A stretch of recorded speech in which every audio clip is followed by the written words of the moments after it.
Hi teacher, good morning. We hope you're fine. We are here to present our last activity of the course. The members of our group are Juan Diego Celis, Marcela Pulido, and I, Maria Paula Cedeño. We are going to talk about the definition, types, causes, forms, and consequences of political corruption and explain you which case of political corruption we choose of Colombia. First of all, we have to say that corruption is a form of dishonesty or criminal offense undertaken by a person or organization entrusted with a position of authority to acquire illicit benefit or abuse power for one's private gain. There are many types of political corruption, as we know.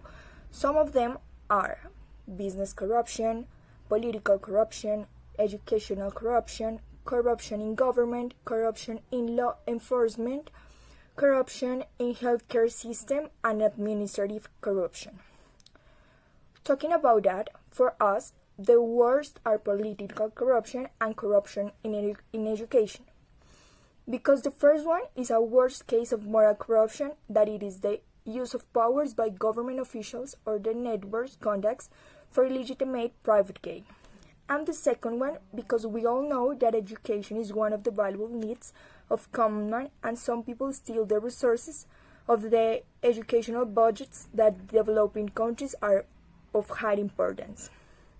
And all we know that is so sad. It is a difficult situation.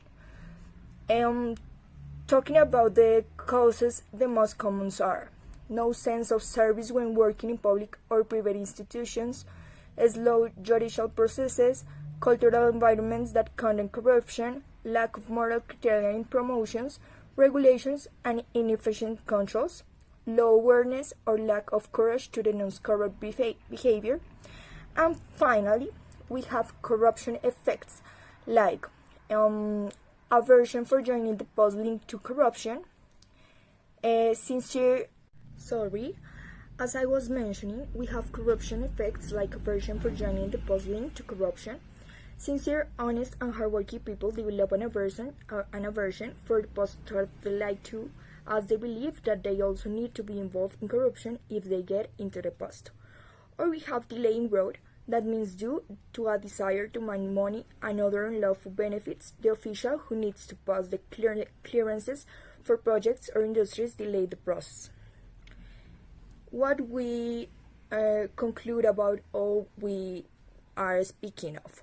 We can consider corruption as a disease that undermines the legitimacy of public institutions, threatens society, moral order, and justice, as well as against the integral development of people. Our country is not a stranger to such a problem. In search of the remedy for this disease is that it has regulated in the penal code figures that typify and sanction corrupt behaviors, but it's known that it is still not enough.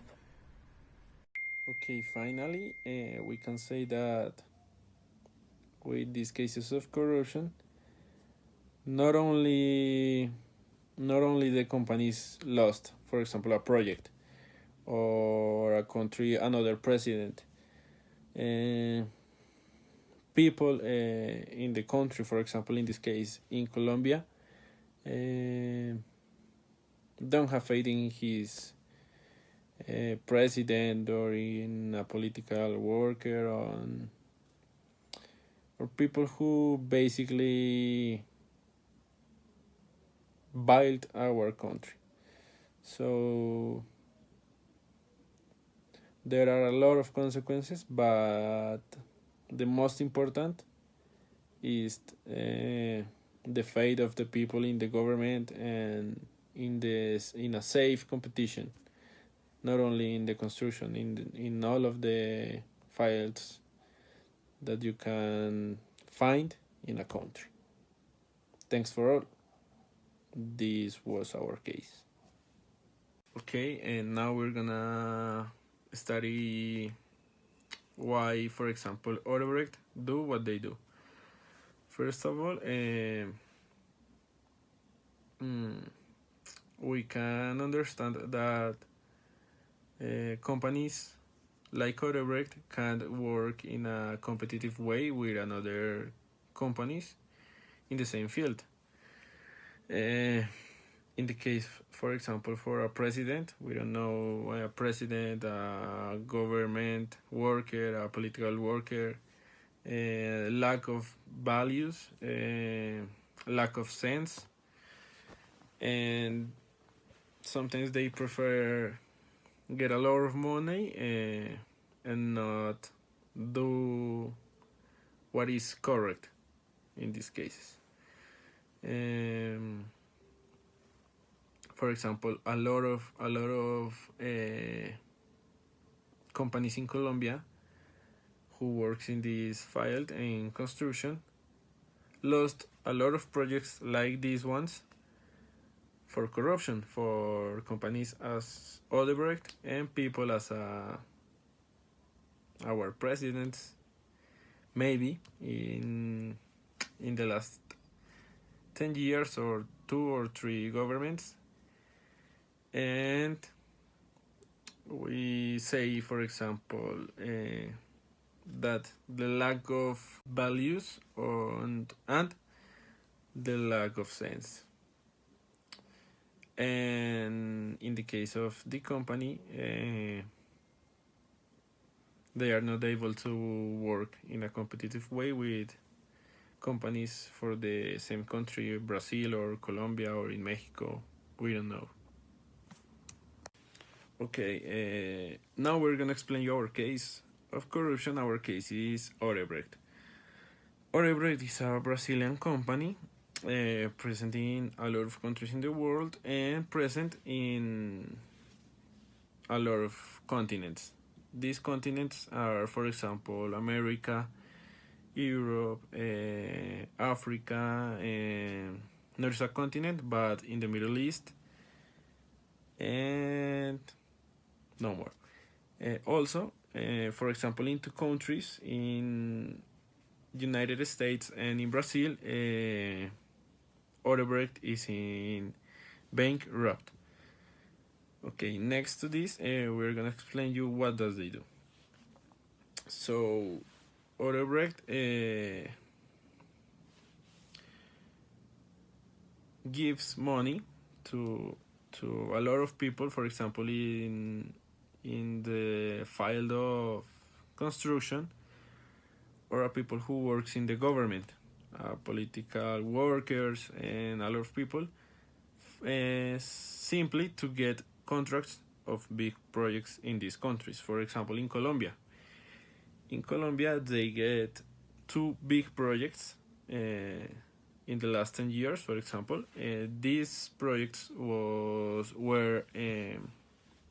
Ruta del Sol, and the other was Rio de Oro, because the corruption in this company was a lot of splash a lot of countries, a lot of people, government, presidents, and political workers in the whole world, and in this case in Colombia. Now we're gonna tell you who helped Odebrecht to get these contracts. In this case, in the case of Colombia, we know that a lot of political workers, for example, senators, ministers, presidents, maybe we don't know exactly who, but we know that a lot of people present in these governments helped Odebrecht to get these contracts. For example, there were also a lot of companies in Colombia in this field, construction, that work with Odebrecht. For example, in this country, to get partners, more projects, but all of these in terms of corruption. So finally, for example, in Colombia, they get these 2 projects, but then the people know these cases, so the company in a lot of countries not is the same that they was, for example, 10 years ago, 5 years ago.